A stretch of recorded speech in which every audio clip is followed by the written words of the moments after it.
गणेश चतुर्थी व्रत कथा। सतयुग में 100 यज्ञ करने वाले एक पृथु नामक राजा हुए। उनके राज्यांतर्गत दयादेव नामक एक ब्राह्मण रहते थे। वेदों में निपुण उनके 4 पुत्र थे।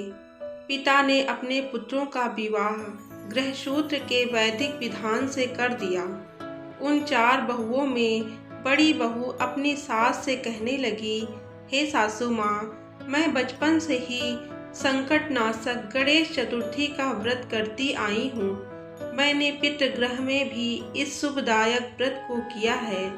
अतः हे कल्याणी, आप मुझे यहाँ व्रतानुष्ठान करने की अनुमति प्रदान करें। पुत्र वधू की बात सुनकर उसके ससुर ने कहा, हे बहू, तुम सभी बहुओं में श्रेष्ठ और बड़ी हो। तुम्हें किसी प्रकार का कष्ट नहीं है और ना ही तुम भिक्षुणी हो। ऐसी स्थिति में तुम किस लिए व्रत करना चाहती हो? हे सौभाग्यवती, अभी तुम्हारा समय उपभोग करने का है। ये गणेश जी कौन है? फिर तुम्हें करना ही क्या है? कुछ समय पश्चात बड़ी बहू गर्भिणी हो गई।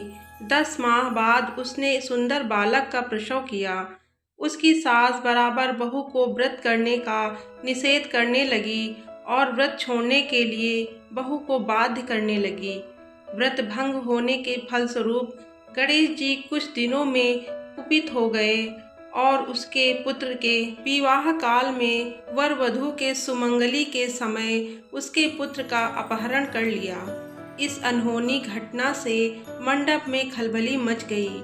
सब लोग व्याकुल होकर कहने लगे, लड़का कहाँ गया? किसने अपहरण कर लिया?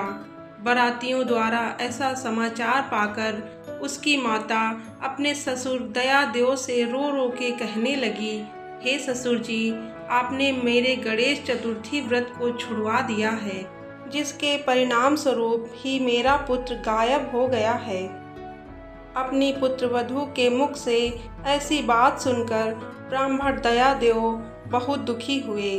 साथ ही पुत्र वधू भी दुखित हुई। पति के लिए दुखित पुत्र वधू प्रतिमास संकटनाशक गणेश चतुर्थी का व्रत करने लगी।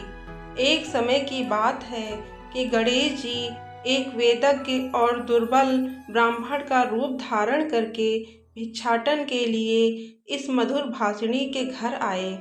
ब्राह्मण ने कहा कि हे बेटी, मुझे भिक्षा स्वरूप इतना भोजन दो कि मेरी क्षुधा शांत हो जाए। उस ब्राह्मण की बात सुनकर उस धर्मपरायण कन्या ने उस ब्राह्मण का विधिवत पूजन किया। भक्ति पूर्वक भोजन कराने के बाद उसने ब्राह्मण को वस्त्रादि दिए।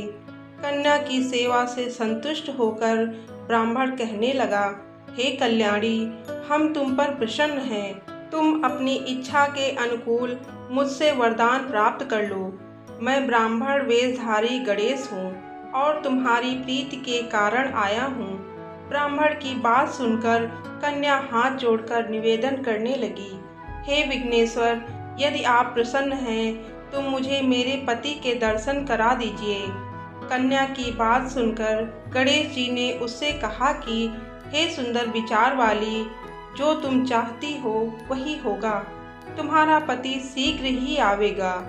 कन्या को इस प्रकार का वरदान देकर गणेश जी वहीं अंतर्ध्यान हो गए।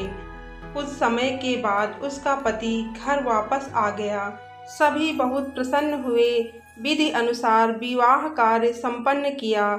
इस प्रकार ज्येष्ठ मास की चौथ सभी कामनाओं को पूर्ण करने वाली होती है। गणेश चतुर्थी की व्रत कथा यहीं समाप्त होती है। इस कथा को सुनने या कहने के बाद गणेश जी की आरती करें। जय श्री गणेशाय नमः।